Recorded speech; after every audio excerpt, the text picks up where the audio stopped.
Ano nga ba ang dapat na rason kung bakit natin sinusunod ang utos ng bugtong at buhay na Diyos?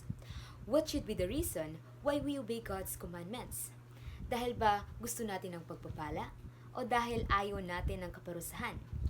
Purihin ang bugtong at buhay na Diyos, Panginoong Hesus Kristo. John chapter 14 verse 15, God says, "If you love me, keep my commandments." Kung iniibig ninyo ako, ay tutuparin ninyo ang aking mga utos. Ibig sabihin, kung mahal natin ang bugtong at buhay na Diyos, ay susundin natin ang kanyang mga utos. Hindi dahil sa gusto natin ng pagpapala, at hindi din dahil takot tayo sa parusa. We obey God's commandments because we love Him, not because we desire rewards, nor because we fear punishment. Ang tunay na pagsunod ay walang hinihinging kapalit. Ito'y tapat, totoo, at galing sa pusong may pag-ibig. Ito ang hinahanap at kinalulugdan ng bugtong at buhay na Diyos. True obedience expects nothing in return. It is voluntary, sincere, and comes from a heart filled with love.